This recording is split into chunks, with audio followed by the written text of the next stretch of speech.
Tawa mereka menggema saat suamiku melempar amplop tugas, sementara mereka pamer tiket ke Korea. Aku hanya tersenyum pahit, menyimpan rencana. Saat mereka kembali, kunci telah berganti. Senyumku kini kemenangan, melihatnya pingsan di depan pagar yang tertutup rapat.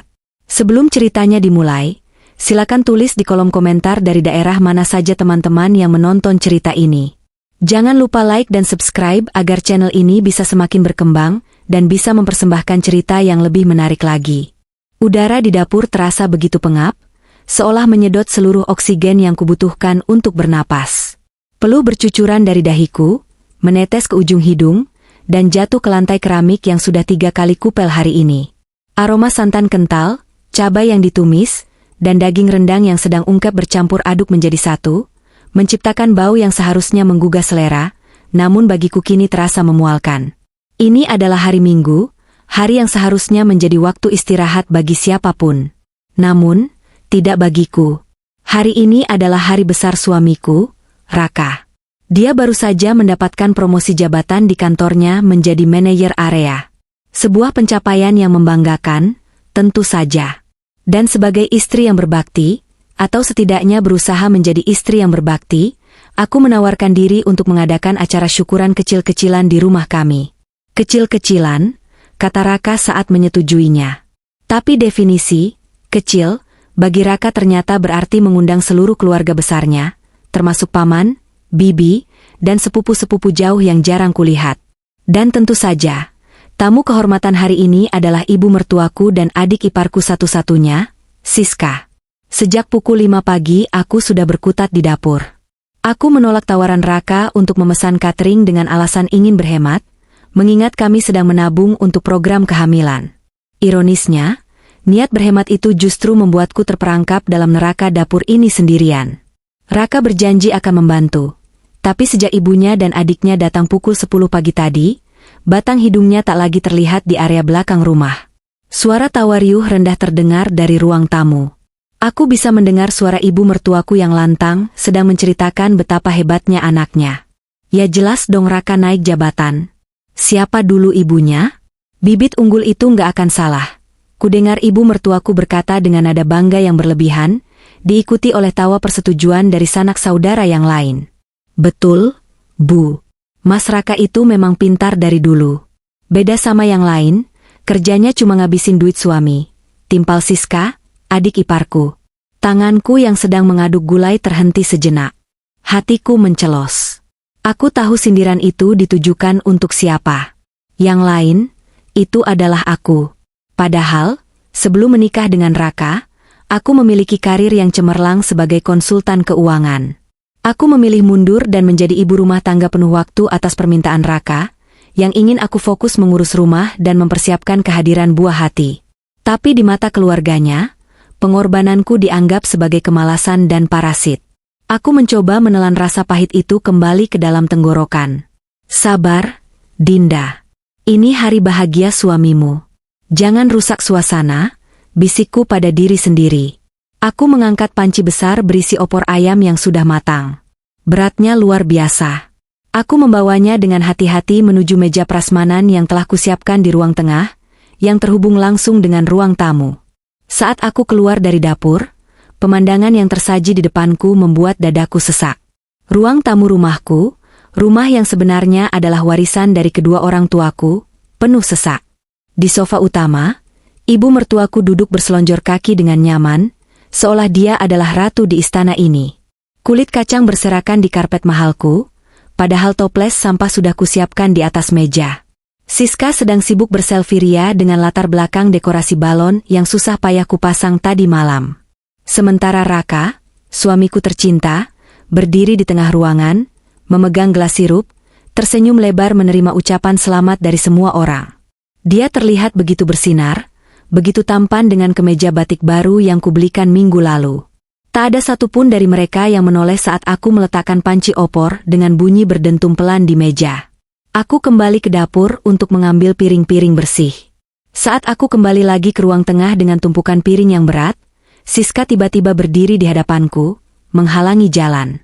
Mbak Dinda, kok lama banget sih makanannya? Ini perut udah keroncongan dari tadi. Lihat tuh, Ibu sampai lemes nungguin. Protes Siska tanpa basa-basi, matanya masih terpaku pada layar ponselnya, mengedit foto. Aku menarik napas panjang, berusaha menahan emosi. Iya, Siska. Ini sudah siap semua kok. Tinggal ambil nasi saja. Ya diambilin dong, Mbak. Masa ibu harus ngambil sendiri? Kan ibu tamu kehormatan di sini. Balasnya ketus, lalu kembali duduk di sofa. Aku menatap Raka, berharap dia akan membelaku atau setidaknya menegur adiknya yang tidak sopan. Tapi Raka hanya sekilas menatapku, lalu kembali tertawa menanggapi lelucon pamannya. Seolah aku tidak ada di sana.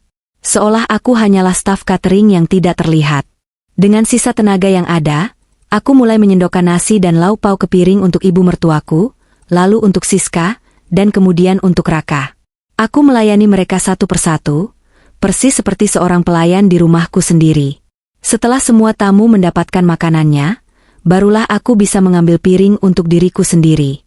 Namun, saat aku hendak duduk di kursi kosong di sudut ruangan, ibu mertuaku memanggil. Dinda, sini sebentar. Aku meletakkan piringku yang masih utuh, lalu menghampirinya. Ya, Bu? Ini rendangnya kok agak keras ya? Kamu masaknya kurang lama apa gimana? Padahal Raka itu sukanya rendang yang empuk sampai hancur di mulut. Sayang banget daging mahal kalau masaknya nggak becus. Kritiknya sambil mengunyah dengan mulut penuh. Aku merasakan panas menjalar di belakang leherku. Aku sudah memasak rendang itu selama 4 jam dengan api kecil, persis seperti resep yang dia ajarkan dulu. Maaf, Bu. Mungkin tadi apinya terlalu kecil. Nanti Dinda perbaiki lagi. Ya harus diperbaiki. Kasihan Raka kalau makanannya nggak enak terus. Dia kan kerjanya berat, butuh gizi yang bagus. Tambahnya lagi tanpa mempedulikan perasaanku. Aku hanya mengangguk lemah dan kembali ke sudut ruangan. Nafsu makanku hilang seketika. Aku melihat sekeliling, melihat wajah-wajah bahagia yang sedang menikmati hasil jerih payahku tanpa sedikit pun rasa terima kasih. Aku merasa begitu kecil, begitu tidak berharga di rumahku sendiri.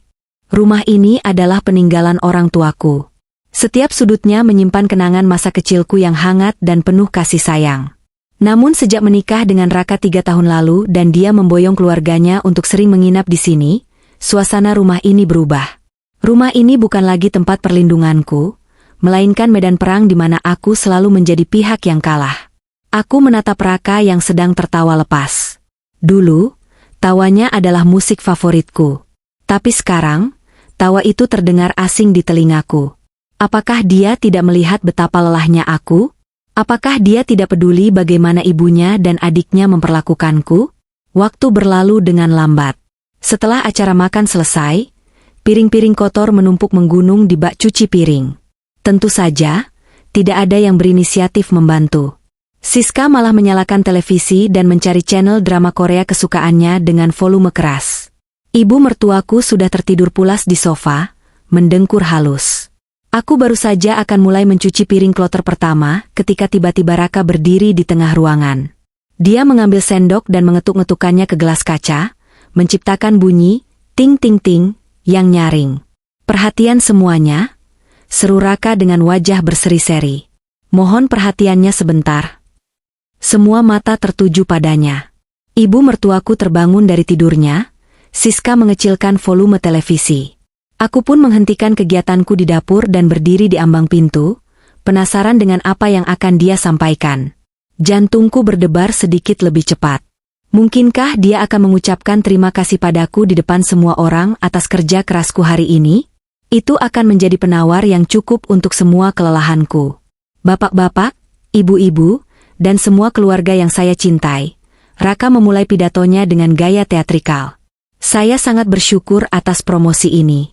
Ini semua berkat doa ibu, dukungan keluarga, dan tentu saja kerja keras saya selama ini. Dia berhenti sejenak, menikmati sorotan mata semua orang. Aku menunggu dia menyebut namaku, tapi kata itu tak kunjung keluar. Sebagai wujud rasa syukur saya, dan karena saya baru saja mendapatkan bonus yang lumayan besar. Raka merogoh saku celananya. Semua orang menahan napas, penasaran. Raka mengeluarkan sebuah amplop berwarna emas yang berkilauan. Saya punya pengumuman besar. Dan saya yakin ini akan menjadi kejutan yang sangat menyenangkan bagi orang-orang yang paling berarti dalam hidup saya. Matanya menyapu ruangan, dan sempat berhenti sejenak di wajahku sebelum beralih cepat ke arah ibunya. Harapanku melambung tinggi. Amplop emas itu terlihat sangat menjanjikan. Raka mengangkat amplop emas itu tinggi-tinggi, seperti seorang pesulap yang akan memamerkan trik terhebatnya. Cahaya lampu ruang tamu memantul di permukaan amplop yang mengilap, menciptakan ilusi kemewahan yang membius semua orang di ruangan itu. Jantungku berdegup kencang, sebuah harapan yang naif tumbuh di dadaku. Selama 3 tahun pernikahan kami jarang sekali pergi berlibur. Bulan madu kami hanya dihabiskan di sebuah villa di puncak selama 2 malam, karena Raka beralasan harus segera kembali bekerja. Setelah itu, hidup kami hanyalah rutinitas kerja dan rumah. Aku yang selalu mendukungnya, mengelola keuangannya dengan ketat agar kami bisa menabung, dan merelakan karirku demi ambisinya. Mungkin, pikirku, inilah saatnya dia membalas semua itu. Mungkin di dalam amplop itu ada tiket liburan impian yang sering kami bicarakan dulu sebelum menikah. Karena ibu adalah wanita paling hebat di dunia ini, yang sudah melahirkan dan membesarkan Raka sampai sukses seperti sekarang. Raka berjalan mendekati ibunya yang duduk di sofa dengan mata berbinar-binar. Dia berlutut dengan gaya dramatis di depan ibunya. Dan karena Siska adalah adik tersayang yang selalu ceria dan mendukung kakaknya, lanjutnya sambil menoleh ke arah Siska yang sudah berdiri dengan antusias. Perasaanku mulai tidak enak. Firasat buruk mulai merayap di tengkukku. Raka membuka amplop emas itu perlahan. Sebagai hadiah syukuran, Raka mau ngajak ibu dan Siska liburan ke Korea Selatan selama 2 minggu. Full service, semua ditanggung Raka. Seketika, ruang tamu itu meledak. Jeritan histeris Siska memecahkan gendang telinga. Dia melompat-lompat kegirangan seperti anak kecil yang mendapat permen raksasa. Mas Raka serius? Korea? Opa, I'm coming, teriaknya heboh. Ibu mertuaku tak kalah hebohnya. Dia langsung memeluk Raka erat-erat, mencium pipi kanan dan kiri anaknya berkali-kali, bahkan meneteskan air mata buaya. Ya ampun, nak, kamu memang anak ibu yang paling berbakti. Ibu bangga sekali sama kamu. Akhirnya mimpi ibu mau lihat lokasi syuting drama Korea kesampaian juga. Seru ibu mertuaku dengan suara bergetar. Para kerabat yang lain bertepuk tangan, bersorak-sorai memberikan selamat. Suasana begitu meriah, begitu penuh kebahagiaan. Kecuali aku. Aku berdiri terpaku di ambang pintu dapur, membeku. Senyum yang tadi sempat tersungging di bibirku perlahan memudar, digantikan oleh rasa dingin yang menusuk tulang. Korea? 2 minggu? Itu bukan biaya yang sedikit. Dan dia hanya mengajak ibu dan adiknya? Lalu, bagaimana denganku? Istrinya? Di tengah keriuhan itu, Raka menoleh ke arahku. Wajahnya masih dihiasi senyum lebar sisa euforia tadi. Dia berjalan menghampiriku. Sementara ibunya dan Siska sudah sibuk melihat-lihat tiket pesawat dan brosur wisata yang dikeluarkan dari amplop emas itu. Sayang, panggil Raka saat sudah berdiri di hadapanku. Aku menatap matanya, mencoba mencari setitik rasa bersalah di sana. Tapi yang kutemukan hanyalah kepuasan diri yang angkuh. Buat kamu, aku juga punya sesuatu dong, katanya dengan nada yang sedikit berbeda, tidak seantusias tadi. Dia merogoh saku belakang celananya, dan mengeluarkan sebuah amplop. Tapi kali ini, bukan amplop emas yang berkilauan. Itu adalah amplop coklat tipis biasa, jenis amplop yang biasa digunakan untuk menyimpan tagihan listrik atau surat-surat yang tidak penting. Tanganku gemetar saat menerimanya. Amplop itu terasa sangat ringan. Jauh di lubuk hatiku yang paling dalam, aku masih berharap ada kejutan lain. Mungkin tiketku terpisah? Mungkin ini voucher belanja? Dengan jari-jari yang kaku, aku membuka amplop coklat itu. Tidak ada tiket pesawat di dalamnya. Tidak ada voucher hotel. Yang ada hanyalah selembar kertas HVS yang dilipat 2. Aku membuka lipatan kertas itu. Tulisan tangan Raka yang terburu-buru terpampang jelas di sana. Mataku membelalak saat membaca isinya. Itu bukan surat cinta, bukan puisi, melainkan sebuah daftar tugas. Daftar kegiatan Dinda selama kami di Korea. Bersihkan gudang belakang sampai kosong. Barang-barang yang gak kepakai dibuang atau dijual. Cat ulang pagar depan. Warnanya sudah pudar, Ganti jadi warna hitam biar kelihatan elegan. Panggil tukang kebun buat rapihin taman depan dan belakang. Setrika semua baju di lemari, tata ulang berdasarkan warna. Urus, si manis, kucing kesayangan ibu. Makanannya harus Whiskas yang basah, jangan yang kering. Pasirnya diganti 2 kali sehari. Pastikan rumah kinclong dari ujung ke ujung sebelum kami pulang. Catatan tambahan, sayang, kamu di rumah saja ya. Jaga rumah baik-baik. Budget kami buat ke Korea pas-pasan banget, jadi belum bisa ajak kamu kali ini. Lagian kamu kan lebih suka di rumah, bisa sekalian beres-beres. Love you. Duniaku terasa runtuh seketika. Aku membaca daftar itu berulang kali, memastikan mataku tidak salah lihat. Rasa dipermalukan yang luar biasa menghantam dadaku lebih keras daripada rasa lelah fisik yang kurasakan seharian ini. Ini bukan sekadar tidak diajak liburan. Ini adalah penghinaan. Dia memperlakukanku tak ubahnya seorang pembantu, seorang penjaga rumah yang diberi daftar pekerjaan saat majikannya pergi bersenang-senang. Gimana, Din? Jelaskan tugasnya? Tanya Raka dengan nada santai yang mengerikan. Itu gudang udah sumpek banget. Ibu sering lu takut ada tikus. Mumpung kamu di rumah terus, sekalian aja diberesin. Tiba-tiba Siska muncul di sebelah Raka, melirik kertas di tanganku dan tertawa mengejek. Wah, Mbak Dinda jadi Cinderella, beneran nih selama kita pergi. Nggak apa-apa ya Mbak, kan Mbak di rumah juga nggak ngapa-ngapain. Hitung-hitung olahraga. Ibu mertuaku ikut menimpali dari sofa, masih memegang tiket pesawatnya. Iya, Dinda. Tolong itu si manis dijaga bener-bener. Dia itu sensitif, nggak bisa telat makan. Awas kalau sampai dia kurus pas ibu pulang. Air mata panas mendesak keluar dari sudut mataku, tapi aku menahannya sekuat tenaga. Aku tidak akan membiarkan mereka melihatku menangis. Aku tidak akan memberikan kepuasan itu pada mereka. Aku hanya mengangguk kaku, tak mampu mengeluarkan sepatah kata pun. Nah, gitu dong. Istri yang baik itu ya harus nurut sama suami dan bisa diandalkan, kata Raka sambil menepuk pundakku pelan, seolah sedang memuji anak kecil yang baru saja menyelesaikan PR-nya. Setelah itu, Raka kembali bergabung dengan ibu dan adiknya yang sedang sibuk merencanakan outfit apa saja yang akan mereka bawa untuk berfoto di Nami Island. Mereka sama sekali tidak peduli dengan perasaanku yang hancur berkeping-keping. Aku berbalik badan, kembali masuk ke dapur dengan langkah gontai. Aku bersandar di meja dapur, menatap tumpukan piring kotor yang seolah menertawakanku. Rasa marah, kecewa, dan sedih bercampur menjadi satu gumpalan besar di dadaku. Saat itulah, mataku menangkap ponsel Raka yang tergeletak di atas meja makan dekat dapur. Dia pasti meninggalkannya di sana saat mengambil minum tadi. Layarnya menyala, menandakan ada notifikasi masuk. Entah dorongan dari mana, aku melangkah mendekat dan melirik layar ponsel itu. Sebuah notifikasi dari aplikasi perbankan muncul di layar terkunci. Bank Sentral Asia. Transfer berhasil ke PT Korea Tour Travel. Jumlah, 100 juta rupiah. Dari rekening, tahapan berjangka, tabungan bersama. Darahku tersirap. 100 juta rupiah? Dari rekening tabungan bersama? Rekening itu adalah rekening khusus yang kami buat 2 tahun lalu. Setiap bulan, aku menyisihkan sebagian besar uang belanja yang diberikan Raka, ditambah dengan sisa tabunganku saat masih bekerja dulu, untuk dimasukkan ke rekening itu. Tujuannya hanya satu, biaya program bayi tabung jika usaha alami kami tak kunjung berhasil tahun ini. Itu adalah uang harapan kami. Uang masa depan kami.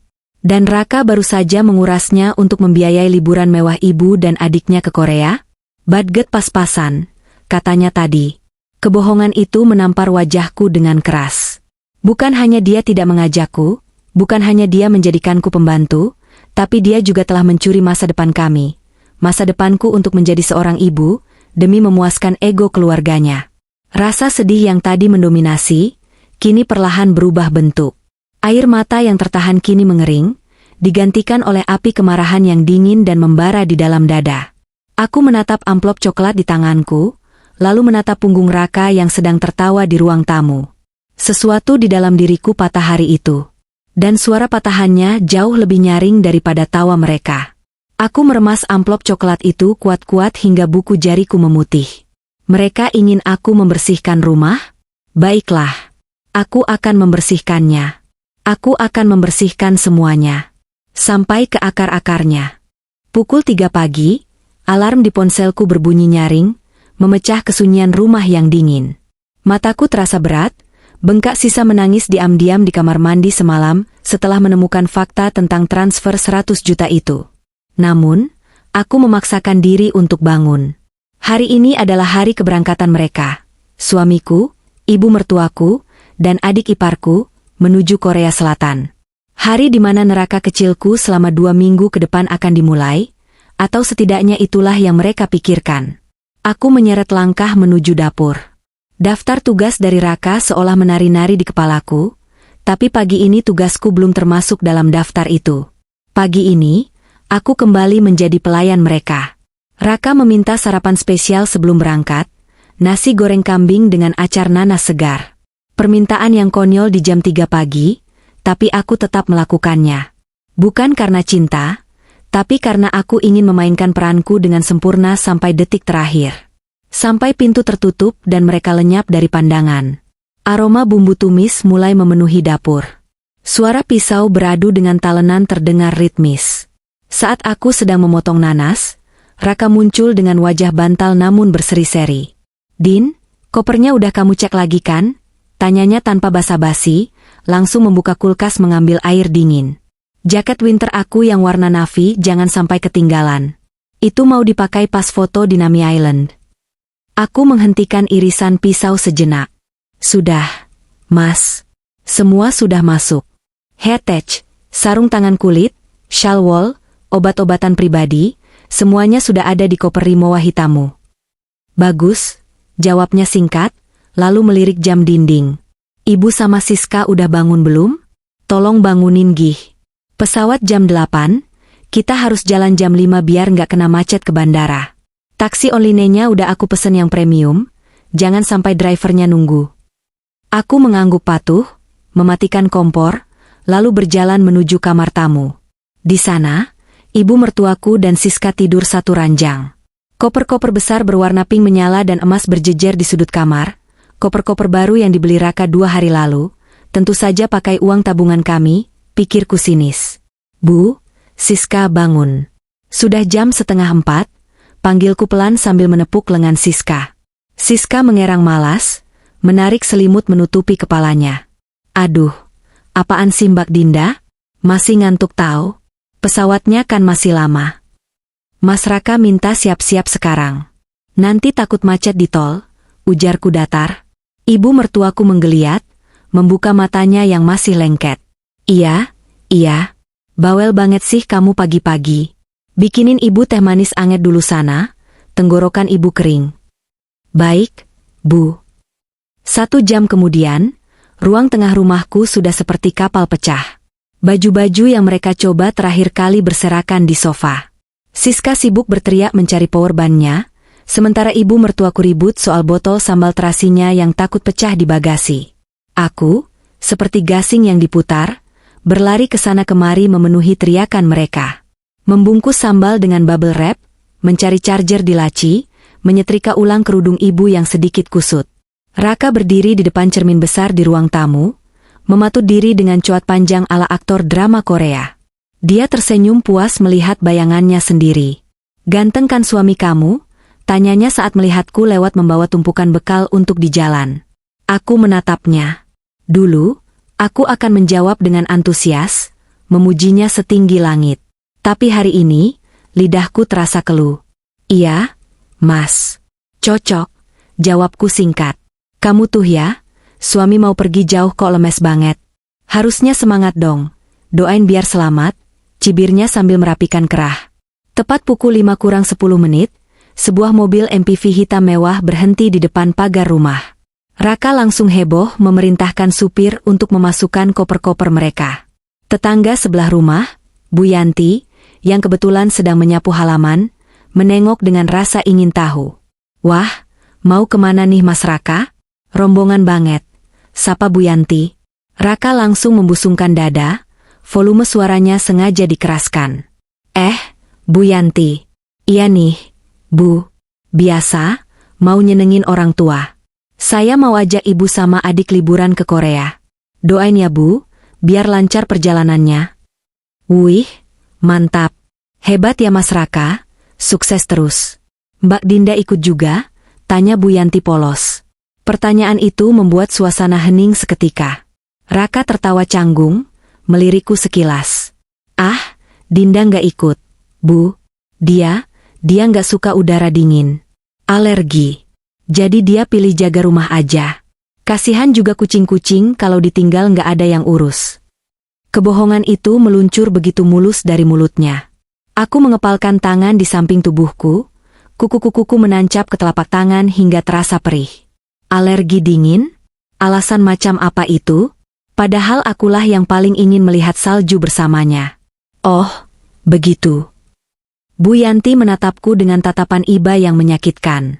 Dia pasti tahu itu hanya alasan. Ya sudah, hati-hati ya Mas.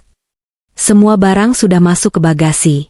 Ibu dan Siska sudah duduk manis di kursi tengah mobil yang sejuk. Raka berdiri di samping pintu mobil yang terbuka, menatapku untuk terakhir kalinya sebelum berangkat. Dia tidak memelukku. Dia tidak mencium keningku seperti yang biasa dilakukan suami pada istrinya saat akan bepergian jauh. Dia malah merogoh saku, mengeluarkan kunci cadangan rumah dan meletakkannya di tanganku. Kunci utama aku bawa. Ini cadangan buat kamu. Ingat ya, Din. Raka menatapku tajam, telunjuknya mengarah ke wajahku. List tugas yang aku kasih kemarin jangan cuma dibaca. Kerjain. Aku nggak mau pas pulang nanti lihat rumah masih berantakan. Gudang harus kosong, pagar harus udah dicat. Iya, Mas, jawabku. Sama satu lagi, tambahnya, suaranya merendah tapi penuh ancaman. Jangan boros. Uang belanja yang aku tinggalin di meja makan itu cukup buat 2 minggu kalau kamu pinter aturnya. Jangan jajan-jajan gak jelas. Kita lagi tik budget. Aku hampir tertawa mendengar kata tik budget setelah dia mentransfer 100 juta rupiah kemarin. Tapi aku menahannya. Aku menarik sudut bibirku, membentuk senyum tipis yang tak mencapai mata. Senyum palsu terbaik yang pernah kulakukan. Tenang aja, Mas, kataku pelan, suaranya terdengar dingin bahkan di telingaku sendiri. Hati-hati di jalan. Semoga jadi liburan yang tak terlupakan seumur hidup kalian. Raka mengerutkan kening sejenak, mungkin merasa ada nada aneh dalam ucapanku, tapi dia mengabaikannya. Ya udah, aku berangkat. Assalamualaikum. Waalaikumsalam. Raka masuk ke mobil dan menutup pintu. Kaca jendela perlahan naik, menyembunyikan wajah-wajah mereka yang penuh tawa. Mobil mewah itu perlahan bergerak mundur, lalu melaju membelah jalanan perumahan yang masih sepi, meninggalkan asap tipis yang segera hilang tertiup angin pagi. Aku berdiri mematung di depan pagar sampai mobil itu benar-benar hilang di tikungan. Bu Yanti masih di sana, menatapku canggung. Aku hanya mengangguk sopan padanya, lalu berbalik badan. Suara gerbang yang kututup berbunyi, klang, keras, seolah menjadi tanda dimulainya babak baru. Begitu masuk ke dalam rumah, keheningan menyergap. Tidak ada lagi teriakan Siska, tidak ada lagi omelan ibu mertua, tidak ada lagi perintah Raka. Rumah ini kembali menjadi milikku. Tapi, bukan rasa lega yang pertama kali kurasakan, melainkan gelombang amarah yang selama ini kutahan di balik bendungan kesabaran. Aku berjalan menuju meja makan, melihat amplop berisi uang belanja yang ditinggalkan Raka. Aku membukanya. Isinya 500.000 rupiah. 500.000 rupiah. Untuk 2 minggu, termasuk beli cat pagar, termasuk makanan kucing mahal ibunya, termasuk makanku. Tawaku pecah. Tawa yang kering, getir, dan sedikit gila. Dia benar-benar menganggapku lebih rendah dari pembantu. Pembantu saja masih diberi uang makan yang layak. Dia pikir aku bisa hidup dengan uang segitu sambil merenovasi rumah warisanku ini untuk kepuasan matanya? Aku melempar amplop itu ke lantai. Uang kertas berwarna biru dan merah itu berserakan. Aku tidak menangis. Air mataku sudah habis semalam. Yang tersisa kini hanyalah logika yang tajam dan dingin. Raka bilang aku harus membersihkan rumah? Baiklah, aku akan membersihkannya. Tapi bukan debu atau gudang yang akan kubersihkan. Aku akan membersihkan parasit yang selama ini menggerogoti hidupku. Langkah kakiku membawaku bukan ke gudang, melainkan ke satu ruangan yang selama ini dilarang keras oleh Raka untuk kumasuki, ruang kerjanya. Pintu itu terkunci, tentu saja. Raka sangat protektif terhadap ruangan itu dengan alasan dokumen rahasia kantor. Tapi dia lupa, ini adalah rumah orang tuaku. Aku tahu setiap celah di rumah ini. Dulu, ayahku punya kebiasaan menyembunyikan kunci cadangan setiap ruangan di bingkai ventilasi atas pintu. Aku menyeret kursi, naik ke atasnya, dan meraba bagian atas bingkai pintu. Jariku menyentuh logam dingin yang berdebu. Bingo. Aku turun, memegang kunci kuningan kecil itu erat-erat. Jantungku berdegup kencang, bukan karena takut, tapi karena adrenalin akan kebenaran yang sebentar lagi akan terungkap. Aku memasukkan kunci ke lubang pintu, memutarnya. Klik. Pintu terbuka dengan derit pelan. Aroma rokok dan parfum Raka menyeruak keluar, bercampur dengan bau apek kertas tua. Aku melangkah masuk, menyalakan lampu. Ruangan itu berantakan. Bukan berantakan kerja, tapi berantakan oleh gaya hidup rahasianya. Bungkus rokok mahal berserakan di meja, padahal dia bilang padaku dia sudah berhenti merokok demi program hamil kami. Ada struk-struk belanjaan barang bermerek yang diremas sembarangan di tempat sampah. Aku berjalan menuju meja kerjanya yang besar. Di sana, di balik laci terkunci yang kuncinya dengan mudah kutemukan di bawah tumpukan kertas, tersimpan semua jawaban atas penderitaanku. Mari kita lihat, Mas Raka, bisikku pada kesunyian ruangan itu. Siapa sebenarnya yang punya rumah ini, dan kemana saja uang kita pergi? Tanganku mulai menarik keluar berkas-berkas itu satu persatu. Dan apa yang kutemukan selanjutnya, membuat darahku mendidih hingga ke ubun-ubun. Cahaya matahari pagi mulai menerobos masuk melalui celah tirai ruang kerja Raka, menyinari debu-debu yang beterbangan di udara. Namun, tidak ada kehangatan yang kurasakan. Tubuhku menggigil, bukan karena dinginnya AC, melainkan karena syok hebat yang menghantamku bertubi-tubi saat lembar demi lembar dokumen itu kucermati. Di atas meja kayu jati yang kokoh itu, aku telah menggelar bangkai kebohongan suamiku. Hal pertama yang kucari adalah sertifikat rumah. Aku tahu dokumen aslinya tersimpan di brankas orang tuaku dulu, tapi setelah mereka meninggal, Raka bersikeras memegangnya dengan alasan biar aman dan diurus pajaknya. Aku menemukannya di dalam map plastik biru di laci paling bawah. Aku membukanya dengan tangan gemetar. Nama di sertifikat itu masih tertera jelas. Herman Sudiro Olestari, nama kedua orang tuaku. Syukurlah. Dia belum membalik nama. Namun, di sebelah sertifikat itu, aku menemukan sebuah dokumen lain yang membuat napasku tercekat. Itu adalah draft surat perjanjian jual beli dan surat kuasa. Isinya adalah surat kuasa pemindahan hak milik dari aku ke Raka. Di bagian bawah, sudah ada tanda tangan Raka. Dan di kolom namaku, ada tanda tangan yang sangat mirip dengan tanda tanganku. Dia memalsukan tanda tanganku? Aku mendekatkan kertas itu ke wajahku, menyipitkan mata. Tinta itu masih terlihat agak baru, mungkin baru beberapa minggu lalu. Sepertinya dia sedang mempersiapkan proses balik nama secara diam-diam. Dia berencana merebut satu-satunya peninggalan orang tuaku, rumah tempat aku tumbuh besar, rumah yang dia tumpangi dengan gratis selama ini. Brengsek, umpatku lirih. Suaraku bergetar menahan amarah. Pantas saja dia selalu menyombongkan diri di depan keluarganya. Rumahku, istanaku, hasil keringatku. Ternyata dia benar-benar berniat menjadikannya miliknya secara legal dengan cara licik. Jika aku tidak menemukan ini sekarang, mungkin sepulang dari Korea, aku akan mendapati rumah ini bukan lagi milikku. Aku meletakkan draft busuk itu dan beralih ke tumpukan berikutnya, rekening koran dan buku tabungan. Ini adalah bagian yang paling menyakitkan. Ada 3 buku tabungan di sana.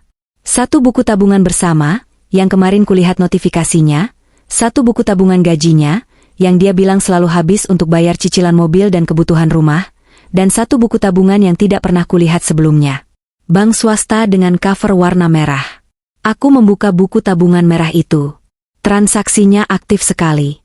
Setiap bulan, ada transfer masuk dari rekening gaji Raka sebesar 10 sampai 15 juta rupiah. Tanggalnya selalu 1 hari setelah gajian. Padahal, Setiap bulan dia selalu bilang padaku, "Din, bulan ini bonus nggak turun, uang gaji cuma sisa 3 juta buat makan ya. Kamu hemat-hemat."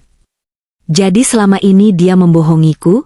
Dia menyembunyikan lebih dari 70% penghasilannya di rekening rahasia ini? Aku menelusuri aliran uang keluar dari rekening merah itu. Transfer ke Siska Anindya, 2.500.000. Keterangan, jajan adek. Transfer ke Ibu Ratna, 5 juta. Keterangan, bulanan ibu. Debit, klub malam, X, 3.500.000. Debit, toko hobi Gundam, 4.200.000. Mataku panas.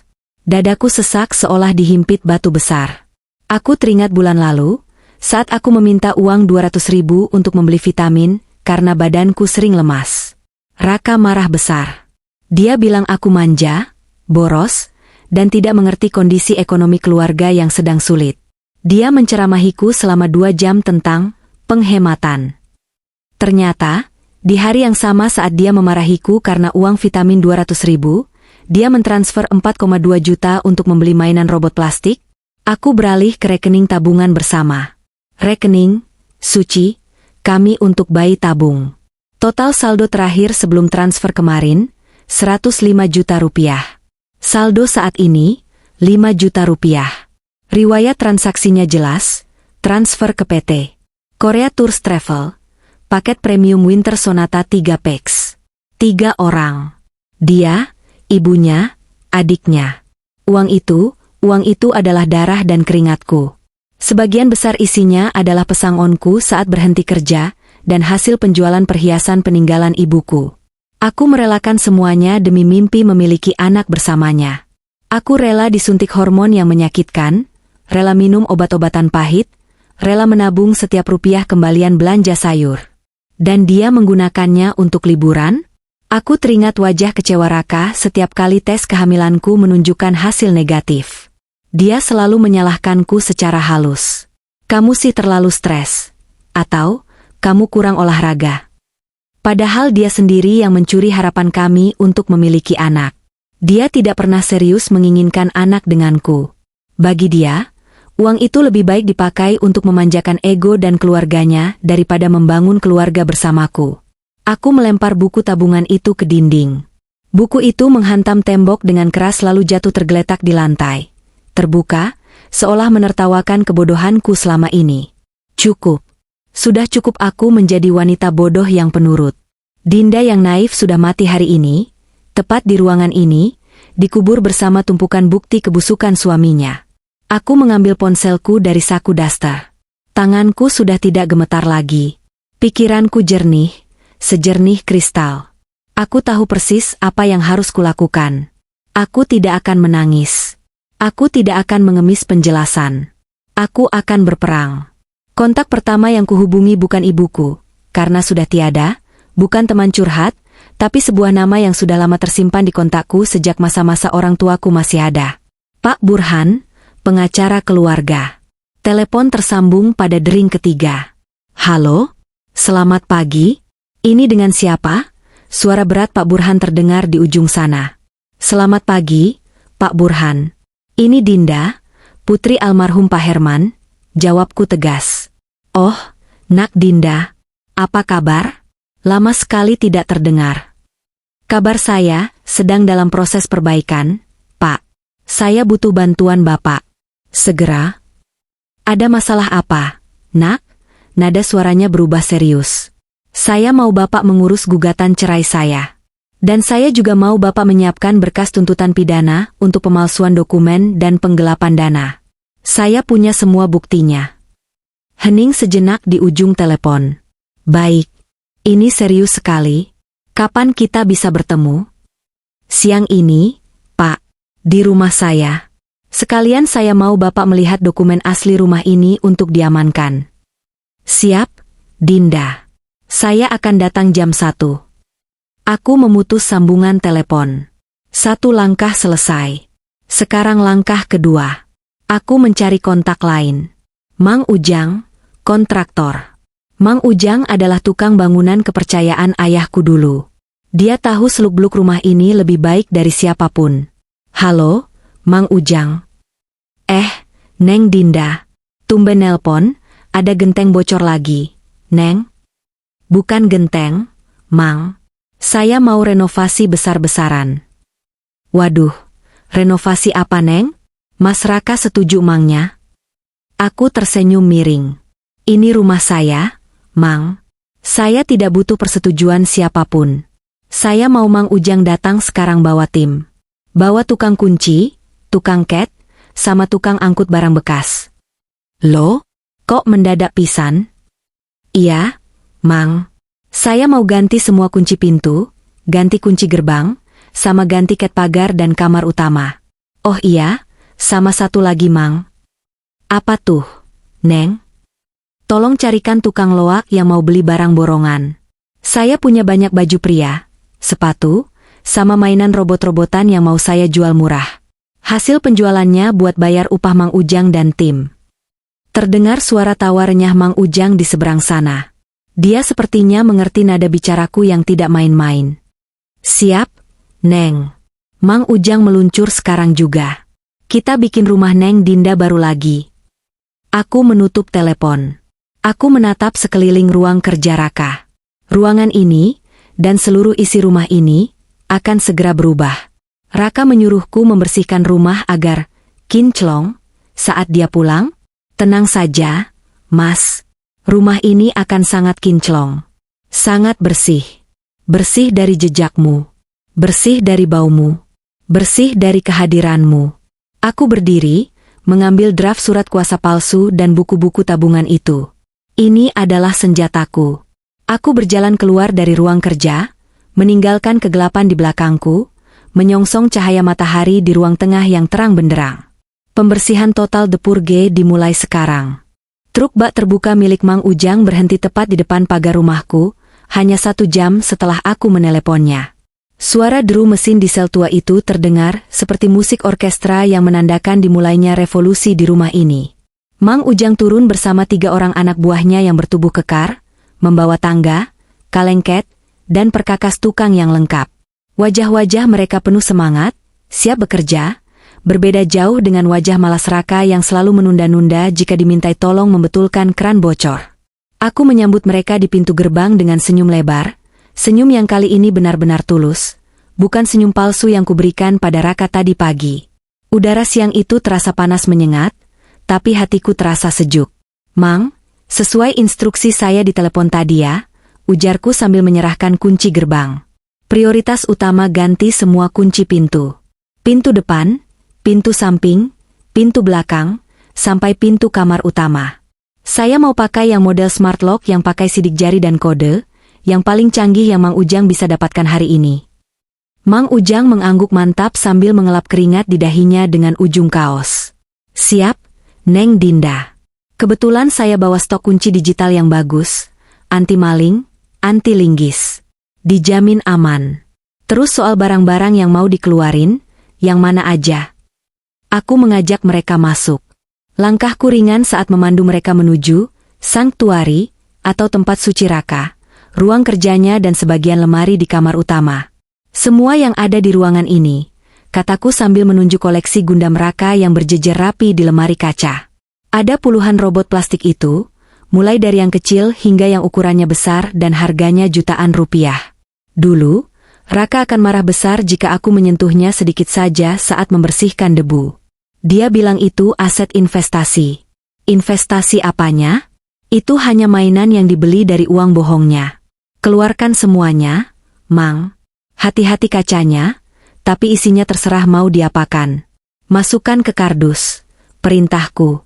Salah satu anak buah Mang Ujang melongo melihat koleksi itu. Waduh, Neng, ini mahal-mahal loh. Sayang amat dibuang. Nggak dibuang, Kang.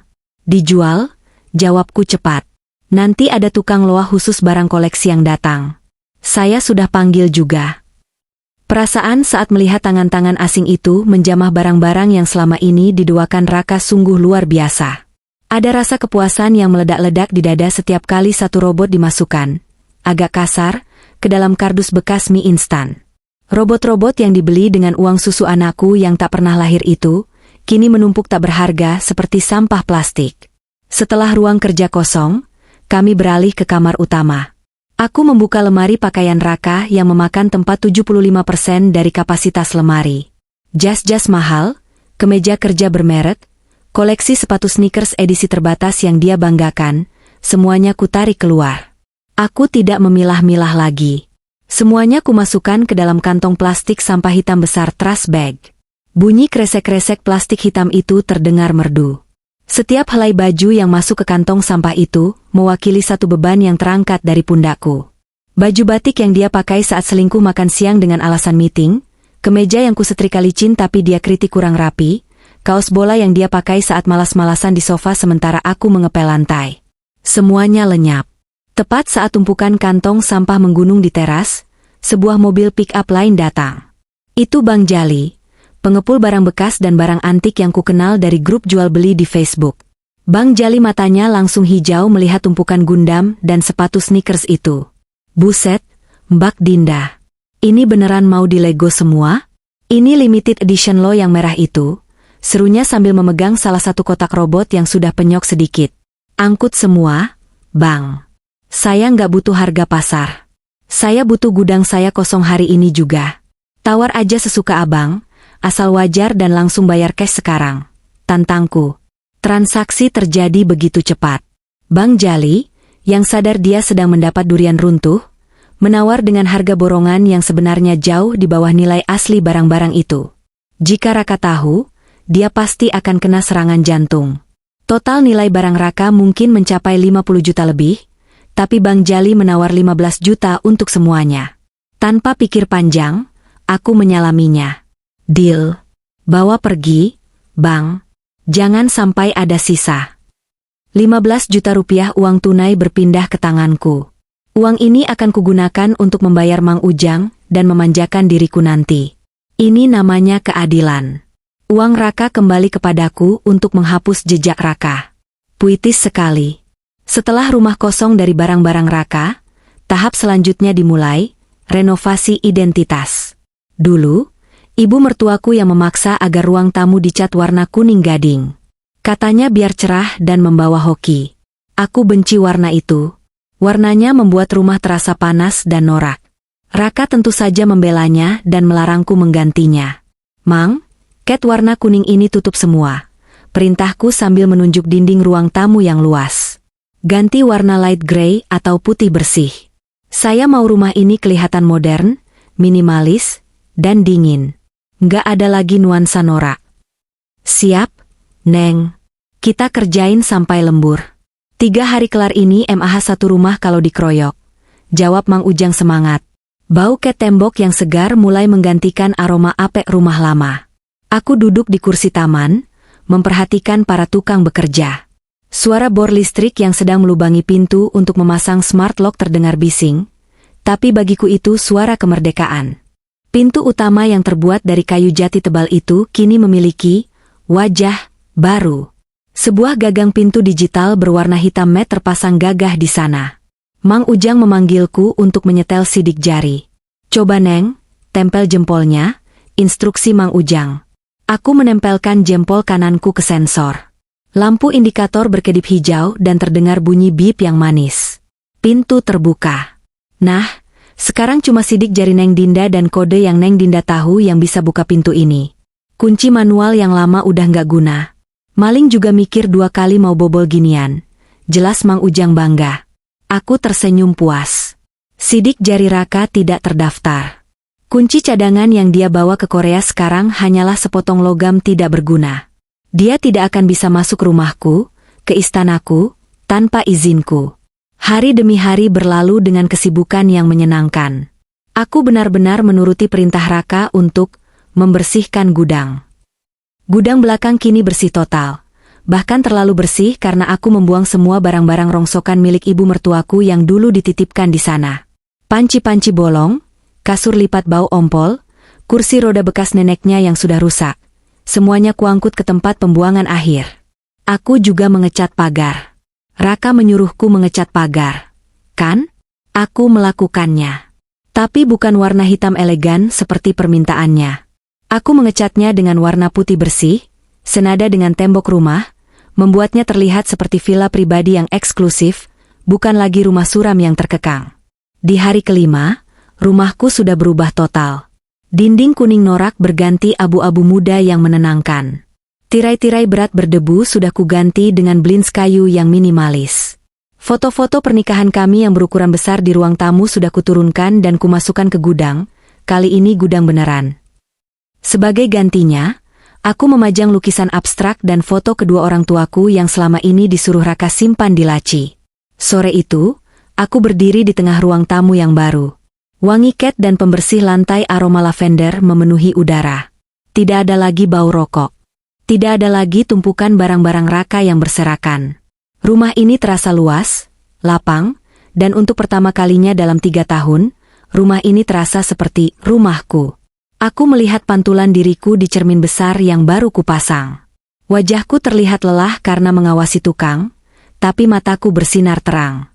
Tidak ada lagi Dinda yang murung. Dinda yang baru telah lahir dari puing-puing barang bekas suaminya. Ponselku bergetar di saku. Sebuah pesan masuk dari grup WhatsApp keluarga Raka, yang anehnya belum mereka keluarkan aku. Sebuah foto Raka, ibu, dan Siska sedang makan BBQ di daerah Myeongdong. Mereka terlihat tertawa lebar dengan mulut penuh daging. Caption dari Siska, makan enak terus. Yang di Jakarta jangan iri ya WKWKWK. Aku menatap foto itu tanpa rasa sakit hati sedikit pun. Justru aku merasa kasihan. Makanlah sepuas kalian. Nikmati tawa kalian selagi bisa. Karena saat kalian pulang nanti, kalian tidak akan menemukan rumah untuk bernaung. Aku mengetik balasan singkat, bukan di grup, tapi di hatiku, nikmati saja, Siska. Itu perjamuan terakhir kalian. Lalu dengan tenang, aku menekan tombol leave group. Kebebasan itu ternyata memiliki rasa. Rasanya seperti kroasang mentega hangat yang baru keluar dari oven, dan secangkir kopi latte mahal yang kuminum di pagi hari yang cerah ini. Sudah 1 minggu mereka di Korea, dan sudah 2 hari rumahku selesai direnovasi total. Mang Ujang dan timnya sudah pulang dengan membawa bayaran lunas dan bonus yang besar. Sekarang, hanya ada aku dan keheningan yang mewah.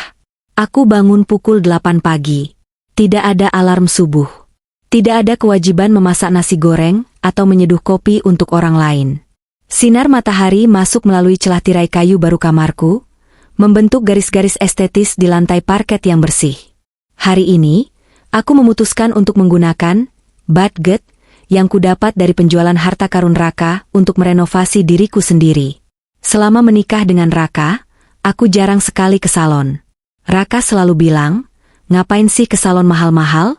Cantik itu dari hati. Uangnya mending ditabung. Padahal dia sendiri rutin pangkas rambut di barbershop premium. Aku mengemudikan mobilku, mobil city car kecil milikku sendiri yang dibeli sebelum menikah, menuju sebuah pusat perawatan kecantikan di Jakarta Selatan. Aku memesan paket full day spa. Selama 5 jam berikutnya, aku diperlakukan bak seorang putri raja. Tubuhku dilulur dengan ramuan rempah wangi, dipijat oleh terapis profesional yang menghilangkan simpul-simpul stres di punggungku, lalu berendam di kolam air susu yang hangat. Rasanya setiap daki kemalangan yang menempel di kulitku luruh bersama air bilasan. Setelah spa, aku memotong rambutku. Rambut panjang yang selama ini dipertahankan karena Raka suka wanita berambut panjang, kini kupangkas menjadi model bob pendek sebahu yang segar dan chic. Aku juga mewarnainya sedikit dengan warna ash brown. Saat melihat cermin, aku hampir tidak mengenali wanita di sana. Dia terlihat 5 tahun lebih muda, lebih percaya diri, dan sorot matanya tajam. Cantik banget, Mbak. Kelihatan fresh, puji hairstylistnya. Terima kasih. Ini buang sial, Mas, jawabku sambil tertawa renyah. Selesai dari salon, aku pergi ke restoran steak terbaik di kota itu. Aku memesan Wagyu Ribeye seharga Rp500.000 per porsi. Dulu, aku akan gemetar mengeluarkan uang segitu hanya untuk sekali makan. Tapi hari ini, aku memakannya dengan lahap tanpa rasa bersalah. Daging itu lumer di mulut, juicy dan gurih. Ini rasanya hidup. Ini rasanya memiliki kendali atas diriku sendiri. Di tengah kenikmatan makan siangku, ponselku yang kiletakkan di meja bergetar hebat. Nama, Hubby, yang belum sempat kuganti namanya di kontak, muncul di layar dengan nada dering khusus video call. Aku membiarkannya bergetar sampai mati sendiri. 5 detik kemudian, bergetar lagi. Panggilan video call lagi. Aku mengabaikannya lagi, sambil memotong daging steakku dengan santai. Setelah 3 kali panggilan tak terjawab, rentetan pesan WhatsApp mulai membanjiri layar notifikasi. Raka, Dinda, kamu di mana? Kok ditelepon gak diangkat?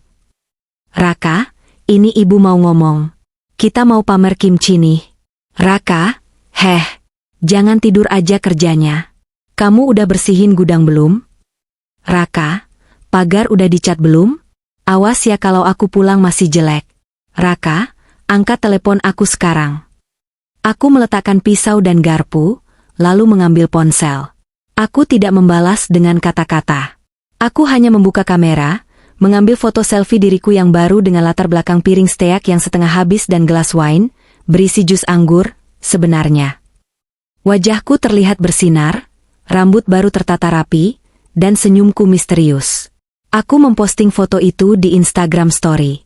Aku menyetel privasinya, Hide from Raka, ibu mertua, Siska. Tapi, aku membiarkannya terlihat oleh publik dan teman-teman kantor Raka yang berteman denganku. Biar dunia tahu aku bahagia. Untuk Raka, aku hanya mengirimkan 2 centang biru. Rea, tanpa balasan. Biarlah dia terbakar emosi di sana. Semakin dia marah, semakin dia tidak bisa menikmati liburannya. Itu hukuman kecil sebelum hukuman besar menanti. Hari-hari berikutnya kuhabiskan dengan ketenangan yang absolut. Aku membaca buku di teras rumah yang baru dicat putih, ditemani kucing liar yang sering mampir. Karena kucing ibu mertua, si manis, sudah kutitipkan di pet shop termahal dengan deposit uang Raka, biar sekalian habis uangnya. Namun, ketenangan ini adalah ketenangan sebelum badai. Aku tahu jadwal kepulangan mereka. Besok malam. Pesawat mereka akan mendarat pukul 10 malam. Inilah saatnya persiapan terakhir. Aku masuk ke ruang kerja, mengambil map merah dari laci meja yang kini sudah bersih. Di dalamnya tersimpan dokumen yang disiapkan Pak Burhan, surat gugatan cerai yang sudah kutandatangani di atas materai. Isinya padat, jelas, dan mematikan. Termasuk lampiran bukti-bukti transfer dan penggelapan dana yang sudah disusun rapi. Aku berjalan menuju teras depan. Di sana, di sudut teras yang terlindung atap, sudah berjejer 3 koper besar dan beberapa kardus. Itu adalah sisa barang-barang Raka yang tidak laku dijual, atau terlalu pribadi, seperti pakaian dalam dan dokumen pribadinya. Aku tidak sejahat itu membuang ijazah dan akta kelahirannya. Aku masih punya sedikit adab, tidak seperti mereka. Aku meletakkan map merah itu di atas koper paling atas. Tepat di tempat yang paling mudah terlihat. Aku membayangkan skenarionya besok malam.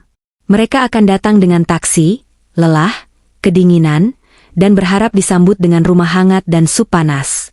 Tapi yang akan menyambut mereka adalah gerbang terkunci, pintu yang tidak bisa dibuka, dan koper-koper ini.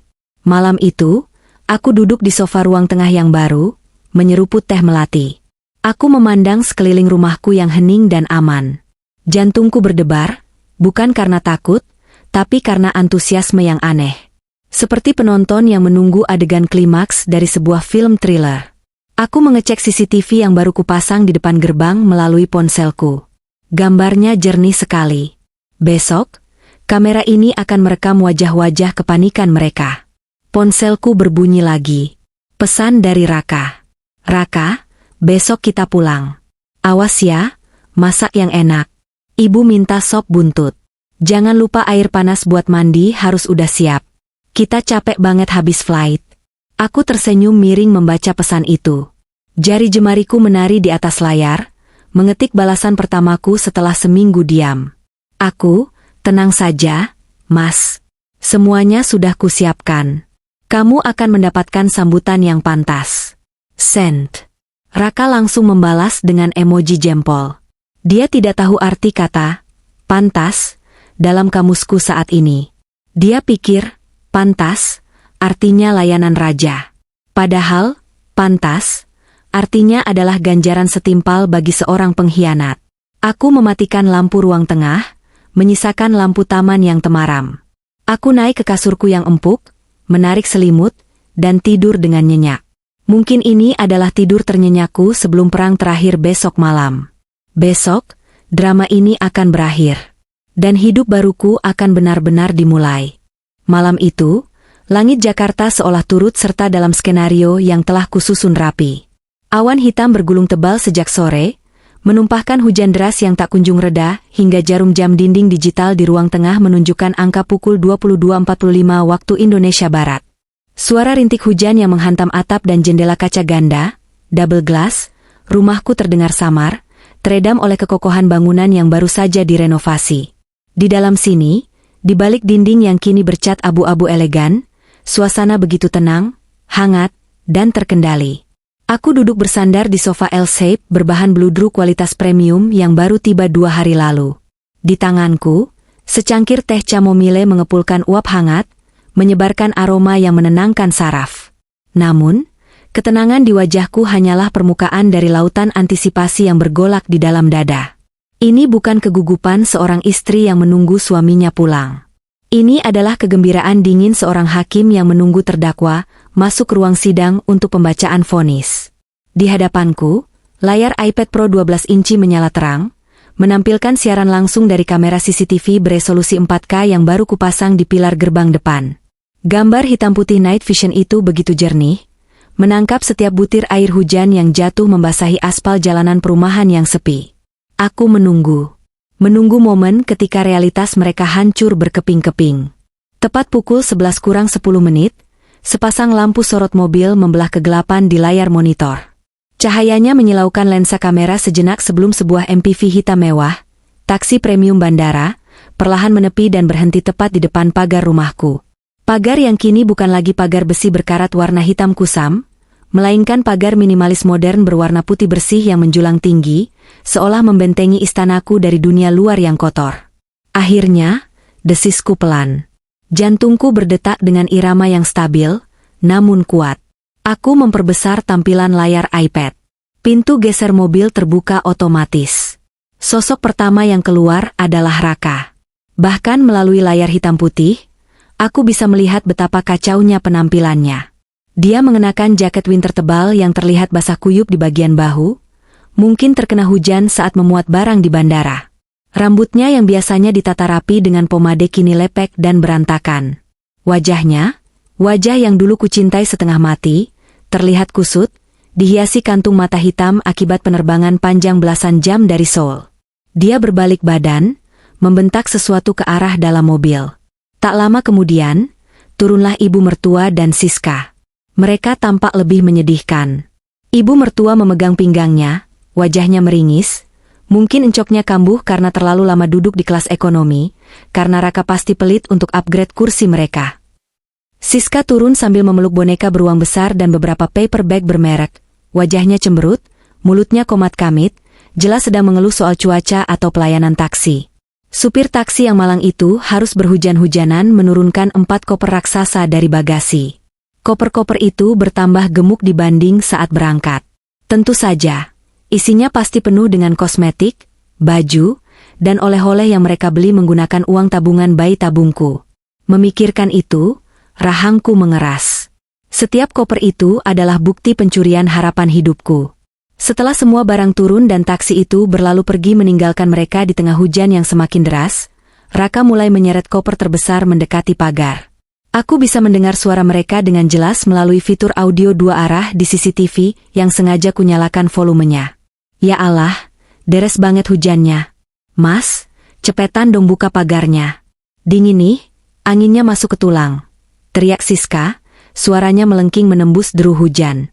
Dia melompat-lompat kecil di tempat, berusaha menghangatkan diri, sementara air hujan mulai membasahi coat mahalnya. Iya, sabar. Ini lagi dicari kuncinya, nyelip di tas selempang. Sahut Raka dengan nada tinggi penuh iritasi. Dia terlihat panik merogoh-rogoh tas kecilnya dengan tangan yang basah dan gemetar kedinginan. Ibu mertua menimpali dengan omelan khasnya, lagian kamu tuh naruh kunci sembarangan. Harusnya disiapin dari di mobil tadi. Lihat nih ibu udah basah. Masuk angin nanti ibu. Mana lapar?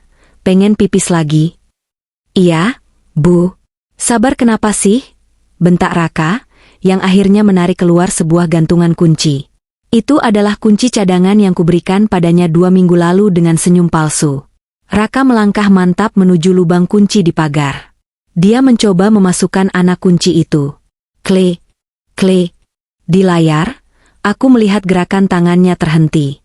Dia mencoba mendorong anak kunci itu lagi. Tidak masuk. Dia memutarnya, memiringkannya, bahkan meniup lubang kuncinya, mengira ada kotoran yang menyumbat. Loh? Raka bergumam bingung. Dia menyalakan senter dari ponselnya, menyorotkan cahaya ke arah gembok pagar. Matanya menyipit. Dia menyadari sesuatu. Gembok yang terpasang di sana bukanlah gembok Master Key kuningan tua yang sudah kami pakai selama 3 tahun. Gembok yang kini menggantung kokoh di sana adalah sistem penguncian digital biometrik yang terintegrasi dengan gagang pintu gerbang, dilapisi baja hitam heavy duty yang anti-linggis dan anti cairan kimia. Tidak ada lubang kunci konvensional yang cocok dengan kunci di tangannya. Kenapa? Mas? Kok nggak dibuka-buka? Tanya ibu mertua tidak sabar. Kini dia sudah berdiri di samping Raka, memayungi kepalanya dengan tas tangan Gucci, palsu, miliknya. Gemboknya beda. Gumam Raka, suaranya terdengar tidak percaya. Ini bukan gembok rumah kita. Maksud lo apa, Mas? Salah rumah? Nggak mungkin lah. Ini jelas-jelas nomor rumah kita, catnya aja yang berubah jadi putih. Serga Siska. Jangan begodeh, Mas. Cepetan buka. Gue udah mau hipotermia nih. Kuncinya nggak masuk. Siska, lihat nih. Raka menunjukkan kuncinya dengan frustrasi. Kayaknya Dinda ganti kuncinya. Sialan. Pasti dia ganti pas renovasi cat ini. Amarah mulai menggantikan kebingungan di wajah Raka. Rasa lelah, lapar, dan malu di depan keluarganya membakar sumbu emosinya dengan cepat. Dia memegang jeruji besi pagar itu dengan kedua tangannya dan mulai mengguncangnya. Klang, klang, klang. Suara benturan logam itu terdengar nyaring dan kasar, memecah keheningan malam di kompleks perumahan kami. Dinda. Raka berteriak sekuat tenaga, urat lehernya menonjol. Dinda, buka pintunya. Kamu budek ya? Ini aku pulang. Hening. Tidak ada jawaban dari dalam rumah. Lampu teras masih padam, membuat halaman depan gelap gulita, hanya diterangi bias lampu jalan yang remang-remang. Rumah itu tampak seperti benteng mati yang tak berpenghuni. Dinda ah? Kali ini ibu mertua ikut berteriak, suaranya serak dan menuntut. Heh, mantu kurang ajar. Kamu di dalam kan? Buka gerbangnya. Mertua pulang bukannya disambut malah dikunciin. Dasar nggak punya adab. Mbak Dinda Aa. Weh, jangan tidur wai. Siska memukul-mukul pagar dengan power band di tangannya. Aku masih duduk tenang di sofa, menyesap tehku yang kini tinggal setengah. Menikmati orkestra kepanikan mereka. Rasanya memabukkan. Selama ini, akulah yang selalu panik. Akulah yang selalu takut jika masakan kurang garam, takut jika rumah kurang bersih, takut jika Raka marah. Kini, roda nasib telah berputar 180 derajat. Ketakutan itu kini milik mereka. 1 menit berlalu. 2 menit. 5 menit. Mereka masih di sana, kehujanan, berteriak-teriak seperti orang gila. Tetangga depan rumah, Pak RT, terlihat menyibakkan gorden jendelanya, mengintip keributan itu. Bagus. Biar satu kompleks tahu betapa kacaunya keluarga, terhormat, ini. Saat Raka mulai mengambil ancang-ancang untuk menendang pagar, aku memutuskan bahwa pertunjukan babak pertama sudah cukup. Saatnya sang ratu keluar menemui rakyat jelatanya. Aku meletakkan cangkir teh di meja marmer. Aku berdiri, merapikan gaun tidur sutra berwarna merah marun yang membalut tubuhku. Aku sengaja memilih warna ini. Merah marun. Warna keberanian, warna darah, warna dominasi. Aku berjalan melewati cermin besar di lorong, melihat pantulan diriku sekilas. Rambut bob pendekku tertata rapi, wajahku segar karena seharian perawatan di spa, dan tatapan mataku tajam setajam silet. Aku berjalan menuju pintu utama. Aku menempelkan jempol kananku pada panel sensor smart lock. Tit, klek. Suara kunci otomatis yang terbuka terdengar halus namun tegas. Aku mendorong pintu kayu jati solid itu perlahan. Cahaya lampu ruang tengah yang hangat tumpah keluar, menciptakan siluet panjang tubuhku di lantai teras. Namun, aku tidak menyalakan lampu teras.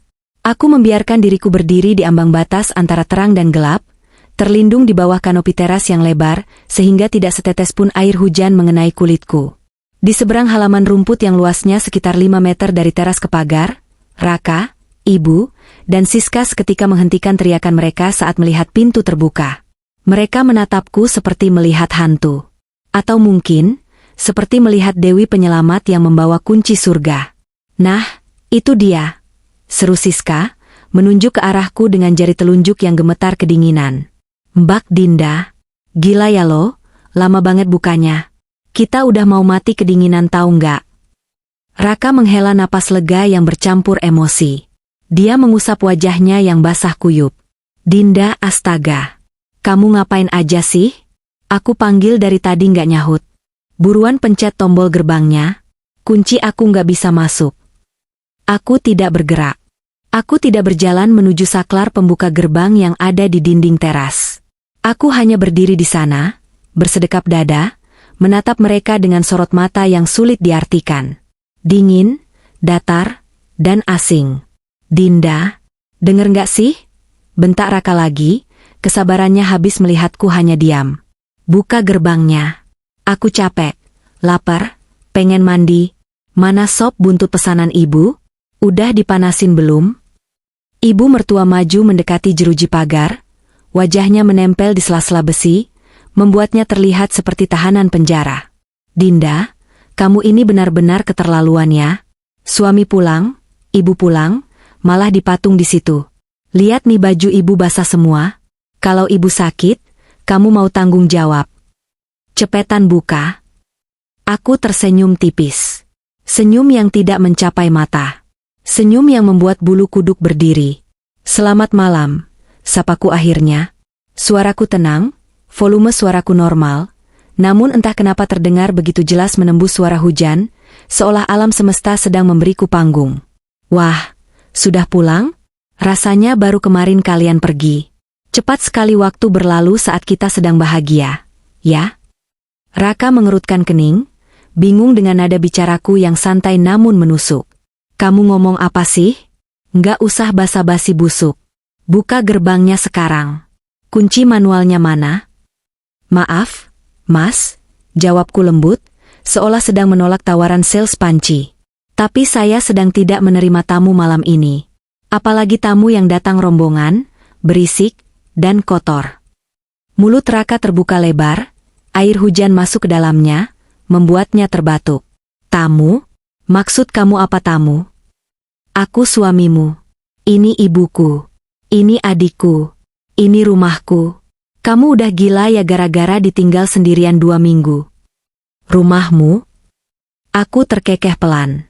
Tawa itu kering, tanpa humor sedikit pun. Yakin ini rumahmu, Raka? Jangan macem-macem ya, Dinda. Raka mulai mengguncang pagar lagi, kali ini lebih keras, seolah ingin merobohkannya. Buka atau aku dobrak. Aku laporin polisi kamu mengunci pemilik rumah di luar. Silakan, tantangku, mataku berkilat. Silakan dobrak. Itu pagar baja solid, baru dipasang 3 hari lalu oleh Mang Ujang. Silakan dobrak sampai tulang kakimu remuk. Dan silakan panggil polisi. Aku dengan senang hati akan menjelaskan kepada polisi siapa sebenarnya yang berhak berada di dalam pagar ini, dan siapa yang seharusnya berada di luar. Siska yang mulai merasakan aura mencekam dari sikapku, menarik lengan baju Raka. Mas Raka, kok Mbak Dinda jadi serem banget sih? Tatapannya, kayak bukan Mbak Dinda yang biasanya. Dia kesambet setan rumah kosong kali. Seru ibu mertua, meludah ke tanah. Heh Dinda, sadar kamu. Istighfar. Jangan durhaka sama suami dan mertua. Kualat kamu nanti. Kualat? Aku melangkah maju perlahan, menuruni satu anak tangga teras, membiarkan ujung piyamaku sedikit tertiup angin.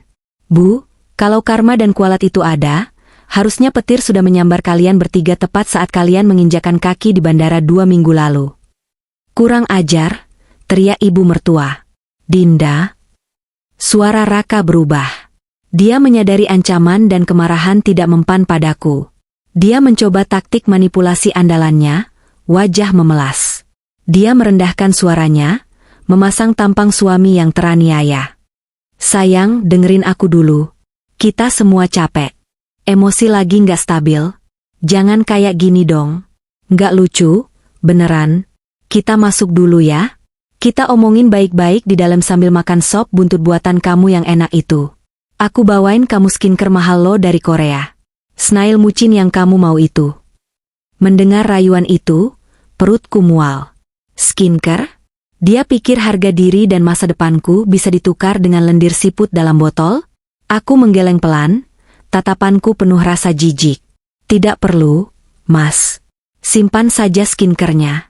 Pakai saja sendiri untuk menutupi muka tebalmu itu. Atau kasih ke calon istrimu yang baru nanti. Karena pintu rumah ini, pintu istanaku ini, tidak akan pernah terbuka lagi untuk pengkhianat dan parasit seperti kalian. Mata Raka membelalak sempurna, pupilnya mengecil. Maksud kamu apa? Apa-apaan kamu ngatain kami parasit? Aku tidak menjawab dengan kata-kata. Sebagai gantinya, aku menunjuk ke sudut teras yang remang-remang, di tempat yang tidak terkena cahaya langsung. Di sana, tertumpuk rapi 3 koper butut, koper lama mereka sebelum beli koper baru ke Korea, dan beberapa kardus mie instan yang dilakban rapat. Kalian lihat tumpukan sampah di sana? Tanyaku. Mereka mengikuti arah telunjukku. Itu barang-barang kalian yang tersisa di rumah ini, jelasku dingin. Baju-baju bekas, celana dalam, dokumen-dokumen gak penting. Sisanya, koleksi Gundam, sepatu sneakers, jam tangan, perhiasan imitasi ibu, baju-baju branded Siska, semuanya sudah lenyap. Hah? Siska memekik histeris, melupakan rasa dinginnya. Barang-barang gue? Sepatu boots gue? Tas MK gue? Lo apain? Sudah jadi uang, jawabku sambil mengangkat bahu santai. Sudah kujual ke tukang loak dan barang bekas. Dan uangnya sudah kupakai untuk mengecat tembok ini, membeli pagar baja ini, dan membiayai spa serta makan enakku selama seminggu ini. Kamu nyuri barang-barang kami? Tuduh ibu mertua dengan suara bergetar hebat. Bukan mencuri, Bu, koreksiku tajam. Tapi mengambil kembali hak saya. Anggap saja itu pembayaran cicilan hutang Raka kepada saya. Hutang yang sangat besar. Raka menatapku dengan wajah pucat pasi, lebih putih dari tembok pagar di depannya. Dia mulai menyadari bahwa ini bukan sekadar pertengkaran rumah tangga biasa. Ini adalah kudeta. Dinda? Desis Raka, suaranya terdengar putus asa. Kamu nggak serius kan? Kamu nggak mungkin tega. Aku tertawa lagi. Kali ini tawa keras yang menggema di teras. Tega? Kalian bicara soal tega? Aku melangkah mendekat ke arah pagar, membiarkan diriku sedikit terkena tempias air hujan. Jarak kami kini hanya terpisah 2 meter oleh pagar besi. Aku bisa mencium bau apek dan kepanikan yang menguar dari tubuh mereka. Baiklah, kalau kalian ingin tahu seberapa teganya aku, kataku sambil merogoh sesuatu dari balik meja teras. Akan kutunjukkan. Tanganku menggenggam sebuah map plastik berwarna merah menyala. Di dalamnya, tersimpan vonis kematian bagi kehidupan nyaman mereka. Hujan turun semakin gila, seolah langit sedang menangis atau mungkin sedang mencuci dosa-dosa yang menumpuk di depan pagar rumahku. Kilat menyambar, menerangi wajah Raka yang basah kuyup, memperlihatkan rona ketakutan yang belum pernah kulihat sebelumnya. Selama 3 tahun pernikahan kami, Raka selalu menjadi sosok yang dominan, yang mengatur, yang merasa paling benar. Tapi malam ini, di bawah guyuran hujan dan tatapan dingin istrinya, dia mengecil menjadi sosok yang menyedihkan. Aku memegang map merah itu erat-erat. Dokumen di dalamnya bukan sekadar kertas. Itu adalah senjata pemusnah massal yang telah disiapkan oleh Pak Burhan, pengacara mendiang ayahku. Mas Raka, panggilku, suaraku rendah namun penuh penekanan, mengalahkan gemuruh guntur. Selama di Korea, kalian pasti senang sekali ya? Makan daging panggang, foto di Nami Island, belanja di Myeongdong, semuanya terasa indah, kan? Raka tidak menjawab.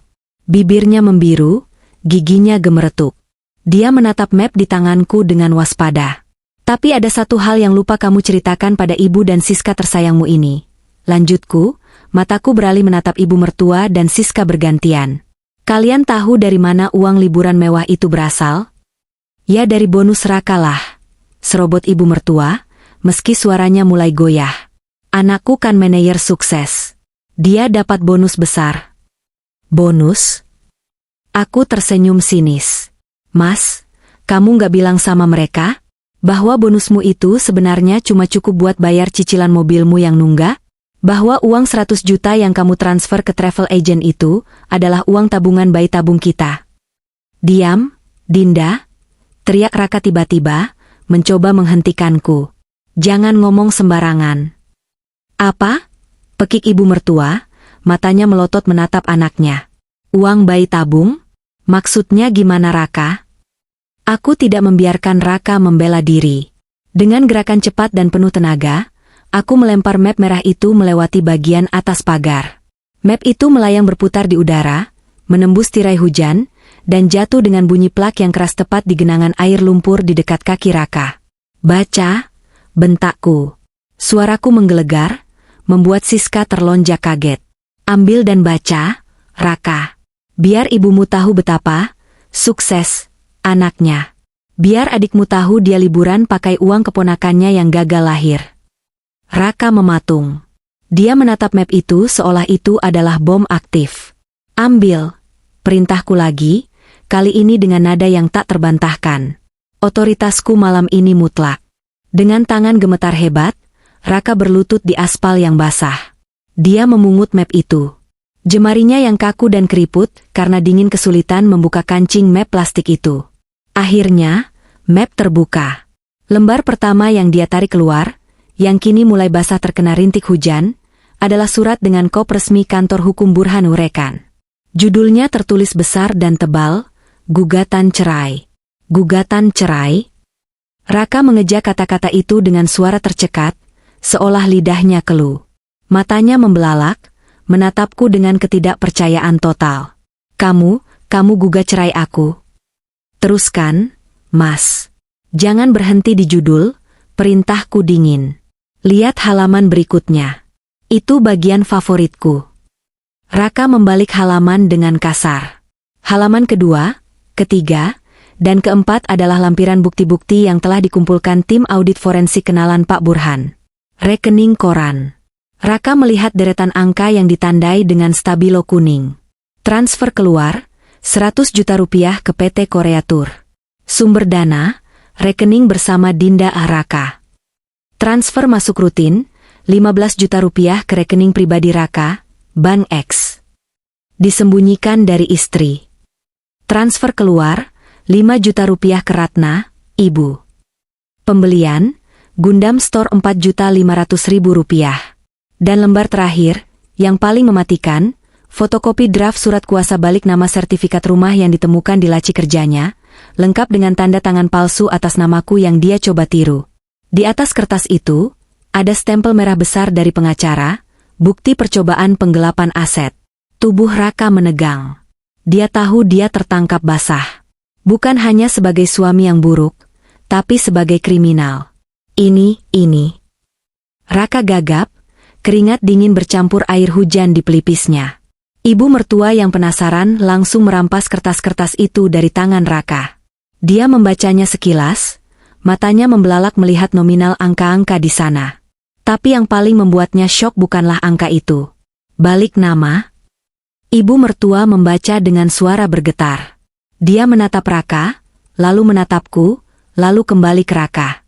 Raka, kamu bilang rumah ini kamu beli lunas pakai uang hasil investasi saham kamu sebelum nikah? Kamu bilang Dinda cuma numpang? Aku tertawa renyah. Oh, dia bilang begitu? Manis sekali dongengnya. Bu, asal ibu tahu. Rumah ini, tanah ini, sampai ke genteng-gentengnya, adalah warisan 100% dari almarhum bapak saya, Herman Sudiro. Raka itu datang ke sini cuma bawa koper baju. Dia numpang. Gratis. 3 tahun dia hidup enak di sini tanpa bayar sewa, tanpa bayar listrik, malah diam-diam mau maling sertifikatnya di belakang saya. Bohong. Teriak Siska, wajahnya pucat. Mas Raka bilang dia yang bayar semuanya. Mas Raka bilang Mbak Dinda itu parasit yang cuma bisa ngabisin duit suami. Parasit.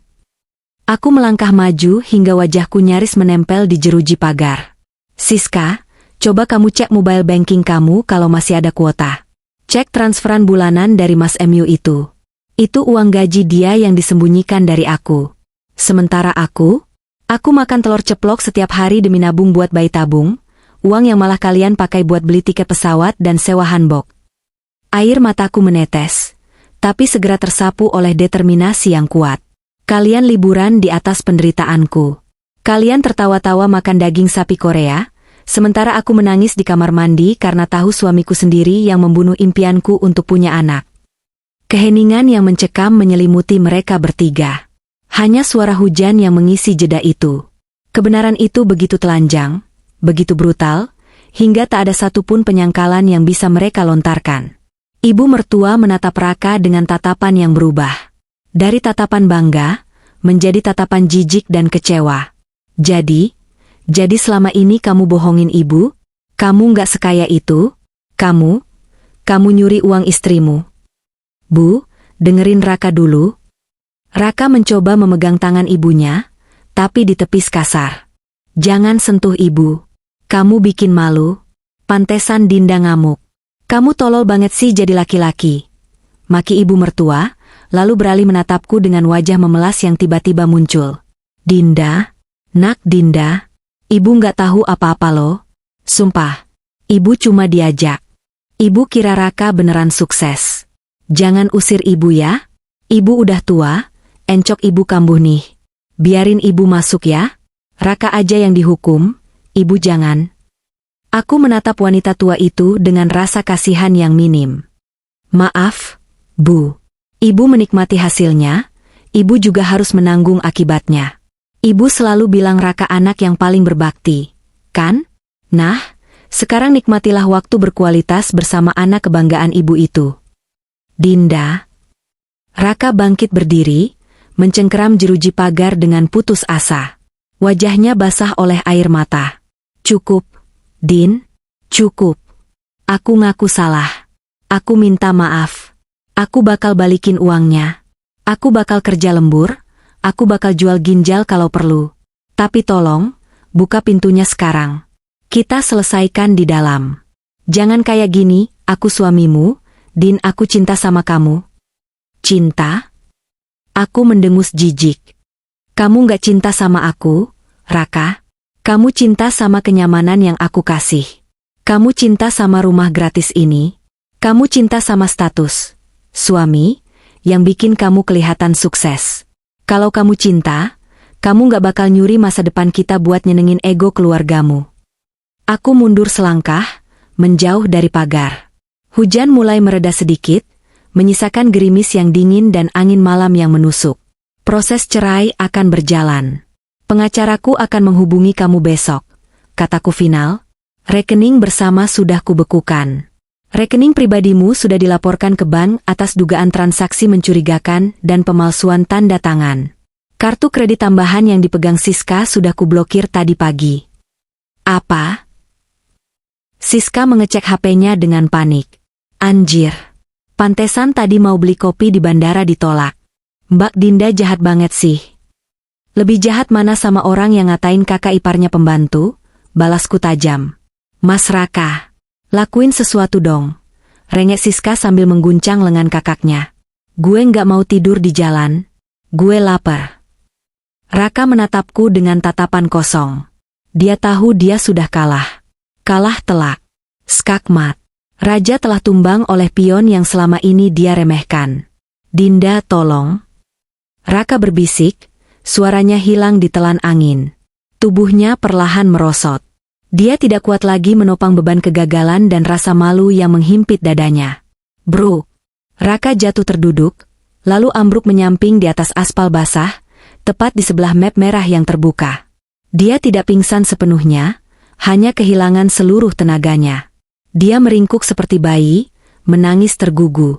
Pemandangan yang menyedihkan bagi seorang pria yang 2 minggu lalu berangkat dengan dagu terangkat tinggi. Mas Raka. Siska menjerit. Raka. Bangun nak, jangan mati dulu. Ibu mertua histeris, mengguncang-guncang tubuh anaknya.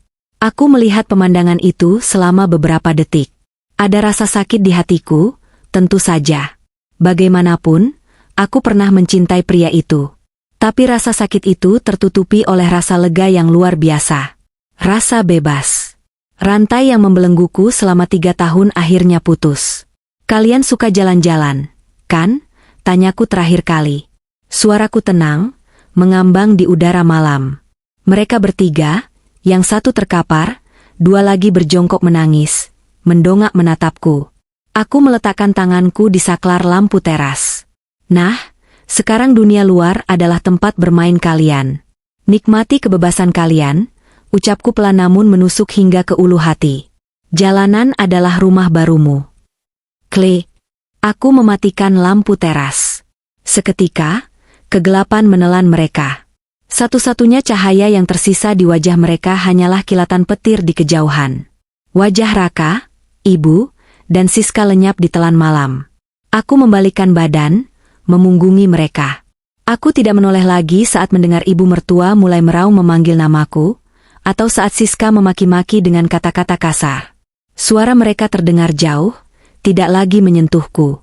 Aku melangkah masuk ke dalam rumah, melewati ambang pintu, dan menutup pintu jati tebal itu rapat-rapat. Blam! Suara pintu tertutup itu memutus segala koneksi dengan dunia luar. Suara hujan lenyap. Suara tangisan mereka lenyap.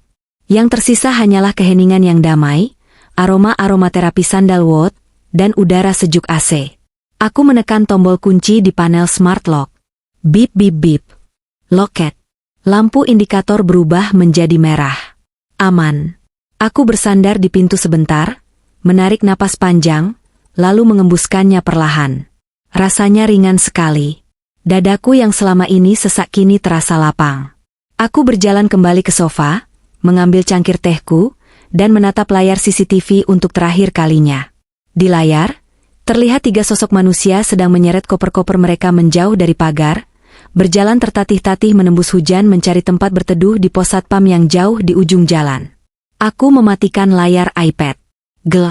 Malam ini, aku akan tidur di ranjang king size baruku, di kamar yang sudah tidak bau rokok, di rumah yang sepenuhnya milikku. Selamat malam, masa lalu. Selamat datang, masa depan.